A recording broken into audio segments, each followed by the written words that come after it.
सौम्य स्वभाव वाले मनमोहन सिंह भारत में आर्थिक सुधारों का सूत्रपात करने वाले शीर्ष अर्थशास्त्री व प्रधानमंत्री के तौर पर लगातार 2 बार गठबंधन सरकार चलाने वाले कांग्रेस के पहले नेता के तौर पर याद किए जाएंगे। पृथ्वी पर कोई भी ताकत उस विचार को नहीं रोक सकती जिसका समय आ गया है।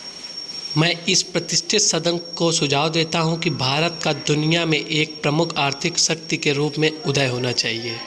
डॉक्टर मनमोहन सिंह द्वारा जुलाई 1991 में बजट में दिया गया था ये भाषण। आपको बताते चलें, मनमोहन सिंह के कैरियर का महत्वपूर्ण मोड़ 1991 में नरसिम्हा राव सरकार में भारत के वित्त मंत्री के रूप में उनकी नियुक्ति था। आर्थिक सुधारों की एक व्यापक नीति शुरू करने में उनकी भूमिका को अब दुनिया भर में मान्यता प्राप्त है।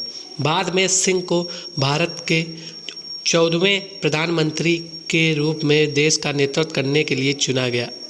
जब सोनिया गांधी ने इस भूमिका को संभालने से इनकार किया और उनकी जगह उनका चयन किया, उनके प्रधानमंत्री रहने के दौरान विकास और समृद्धि की कहानी देखी गई, जहां यह माना जाता है कि उनके प्रधानमंत्रित्व काल में देश की आर्थिक वृद्धि सबसे अधिक थी। मनमोहन सिंह ने 3 अप्रैल को राज्यसभा में अपनी 33 साल लंबी संसदीय पारी समाप्त की। मनमोहन सिंह नोटबंदी के मुखर आलोचक थे और उन्होंने इस संगठित और वैध लूट कहा था। प्रधानमंत्री के रूप में कार्यकाल में अंतिम दिनों में सिंह को विवादास्पद मुद्दों पर अपनी सरकार के रिकॉर्ड और कांग्रेस के रुख का बचाव करते देखा गया। शिक्षा, सूचना का अधिकार जैसे कानूनों के लिए भी याद किए जाएंगे। पूर्व प्रधानमंत्री डॉक्टर मनमोहन सिंह जी की छवि एक अर्थशास्त्री प्रधानमंत्री के रूप में रही है, लेकिन अपने 10 साल के कार्यकाल में उन्होंने प्रभावी नीतियों के जरिए न सिर्फ देश की अर्थव्यवस्था को आगे बढ़ाया, बल्कि ऐसे कानून को भी पारित किया जो देश के विकास में मील का पत्थर साबित हुए। वो आज भी बेहद प्रासंगिक है। कक्षा 6 से 14 साल तक के बच्चों को अनिवार्य शिक्षा के लिए शिक्षा का अधिकार कानून हो या फिर भ्रष्टाचार के विरुद्ध लड़ाई के लिए सूचना का अधिकार कानून हो, ये दोनों महत्वपूर्ण कानून यूपीए 1 के दौरान पारित किए गए। इसके अलावा ग्रामीण क्षेत्रों में 100 दिन मनरेगा के नाम से जानी जाती है। वह मनमोहन सिंह की दूरगामी सोच का नतीजा थी। कोरोना महामारी के दौरान जब कहीं कोई काम नहीं था तो शहर से गांवों के लौटे करोड़ों लोगों के लिए ये योजना जीविका का आधार बनी। इस प्रकार आपदाओं से निपटने के लिए राष्ट्रीय आपदा प्रबंधन अधिनियम बनाना, महिलाओं के खिलाफ होने वाली घरेलू हिंसा से निपटने के लिए कानून, भ्रष्टाचार के खिलाफ लोकपाल कानून, जजों की नियुक्ति के लिए कानून बेहद महत्वपूर्ण थे। हालांकि जजों की नियुक्ति वाला कानून बाद में सुप्रीम कोर्ट ने रद्द कर दिया था, लेकिन बाकी सभी कानून आज बेहद महत्वपूर्ण बने हुए तथा उनका व्यापक प्रभाव समाज पर हुआ। यूपीए शासन में शुरू की गई कई अन्य योजनाएं जैसे भारत निर्माण, जवाहरलाल नेहरू रीयूनियन मिशन, ग्रामीण स्वास्थ्य मिशन, अनिवार्य विवाह पंजीकरण, जेंडर बजटिंग ऐसे प्रयास थे जिन्होंने समाज में व्यापक बदलाव किया तथा देश की प्रगति में सहायक बने। उस समय सत्ता को नज़दीक से देखने वाले विशेषज्ञ कहते हैं कि सिंह नए विधायकों पर होने वाली बैठकों में हिस्सा लेते थे तथा उनसे जुड़े हर पहलू पर पहले स्वयं मंथन करते थे, उसके बाद आगे की प्रक्रिया शुरू होती थी। सिंह का मानना था कि प्रभावी कानून देश की प्रगति में महत्वपूर्ण बदलाव लाते हैं। दुनिया के सबसे लोकतांत्रिक राष्ट्र के 10वें वर्षों तथा प्रधानमंत्री रहे मनमोहन सिंह को दुनिया भर में उनकी आर्थिक विद्वता तथा कार्यों के लिए सम्मान दिया जाता था। कभी अपने गांव में मिट्टी के तेल में जलने वाले लैंप की रोशनी में पढ़ाई करने वाले सिंह आगे चल के एक प्रतिष्ठित शिक्षाविद बने।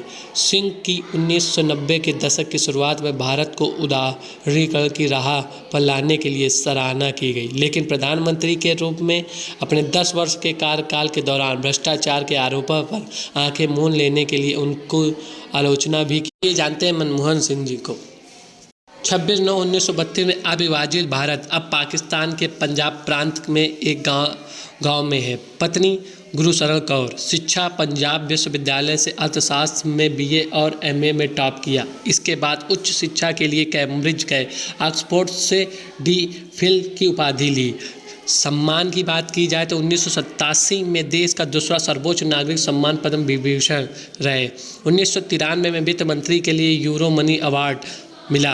1993 और 94 में वित्त मंत्री के लिए एशिया मनी अवार्ड मिला। 1995 में भारतीय विज्ञान कांग्रेस और जवाहरलाल नेहरू जन्म शताब्दी पुरस्कार मिला। अध्यापन भी किया। पंजाब यूनिवर्सिटी और Delhi school of economics DU में अध्यापन भी किया। राजनीतिक सफ़र की बात की जाए तो 1991 में पहली बार राज्यसभा पहुँचे। 1991 से 1996 के बीच भारत के वित्त मंत्री रहे। 22 मई 2004 को 14वें प्रधानमंत्री बने। वर्ष 2004 से 2014 तक देश के 14वें और 15वें प्रधानमंत्री रहे। 5 बार उच्च सदन में असम और 2019 में राजस्थान का प्रतिनिधित्व किया। मनमोहन सिंह बचपन से ही शर्मीले स्वभाव के थे। एक इंटरव्यू में उन्होंने बताया था कि कैम्ब्रिज में पढ़ाई के दौरान उन्होंने यादगार लम्हे बिताए। वो कैम्ब्रिज के इकलौते सिख थे और वहाँ रहने के दौरान पूरे वक्त उन्होंने ठंडे पानी से नहाकर बिताया था। उन्होंने बताया कि नहाते वक्त वो अपने लंबे बालों की वजह से शर्म महसूस करते थे। वो दूसरे लड़कों के बीच अपने लंबे बाल दिखाने से बचाना चाहते थे। ये तभी मुमकिन था जब वो अकेले नहाते थे। जब सारे लड़कों के लिए गर्म पानी आता था तो सभी एक साथ लाइन लगाकर खड़े हो जाते थे और नहाते। सारे लड़कों के नहाने के बाद बाथरूम में जाते थे। तब तक गर्म पानी ख़त्म हो चुका होता है और ठंडे पानी नहाना पड़ता था। जब मुशर्रफ को लिखी थी चिट्ठी, मनमोहन सिंह ने प्रधानमंत्री रहते हुए पाकिस्तान के तत्कालीन राष्ट्रपति परवेज मुशर्रफ को अपने गांव में विकास कार्य कराने के लिए चिट्ठी भी लिखी थी। पाकिस्तान के जिस गांव में स्कूल में वे पढ़ते थे उसका नाम Manmohan Singh government boys primary school रखा गया। हालांकि मनमोहन सिंह अपने गांव को कभी विजिट नहीं कर पाए और उनका ये सपना अधूरा रह गया। मीडिया में साफ कहा था, मैं कमज़ोर प्रधानमंत्री नहीं रहा। तत्कालीन प्रधानमंत्री ने जनवरी 2014 में एक प्रेस कॉन्फ्रेंस संबोधित करते हुए कहा था कि मैं नहीं मानता कि मैं एक कमज़ोर प्रधानमंत्री रहा हूं। मैं ईमानदारी से मानता हूं कि मैं इतिहास मेरे प्रति कालीन मीडिया या संसद में विपक्ष के अधीन प्रशंसनीय होगा। राजनीतिक मजबूरियों को देखते हुए मैंने अपना सर्वश्रेष्ठ प्रदर्शन किया। मनमोहन सिंह का यह वाक्य मीडिया के लिए अंतिम था। 26 मई 2014 को प्रधानमंत्री नरेंद्र मोदी ने सत्ता में आने तक 10 साल तक प्रधानमंत्री रहे मनमोहन सिंह ने कहा था कि मैं परिस्थितियों के अनुसार जितना कर सकता था किया। मैंने क्या किया क्या नहीं इसका फैसला इतिहास करेगा। वो आलोचनाओं के बारे में सवालों की झंडी का जवाब दे रहे थे कि उनका नेतृत्व कमज़ोर था और वो कई मौक़ों पर निर्णायक नहीं थे।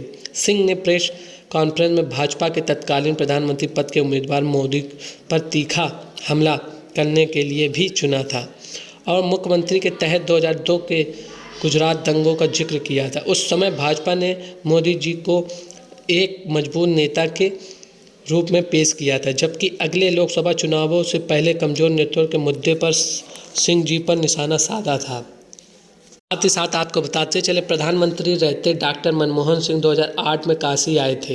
वहाँ गंगा को राष्ट्रीय नदी घोषित करने की पहल भी काशी से जुड़ी थी। डॉक्टर मनमोहन सिंह ही देश के पहले राजनीतिज्ञ थे जो प्रधानमंत्री के पद पर रहते हुए गंगा आरती में शामिल हुए थे और 15 मार्च 2008 को 2 दिनी दौरे पर वाराणसी आए थे। इस दौरान गंगा आरती देखने के बाद यहीं से लौटकर उन्होंने गंगा को राष्ट्रीय नदी और गंगा डॉल्फिन को राष्ट्रीय जलचर घोषित किया था। प्रधानमंत्री डॉक्टर मनमोहन सिंह ने देश के साथ साथ दिल्ली को आधुनिक शहर बनाने में भी बड़ी भूमिका निभाई। प्रधानमंत्री के तौर पर उनके कार्यकाल के दौरान रही दिल्ली के इंफ्रास्ट्रक्चर में सबसे ज़्यादा सुधार हुआ। दिल्ली के नेताओं के साथ भी उनका बेहद आत्मीय रिश्ता रहा।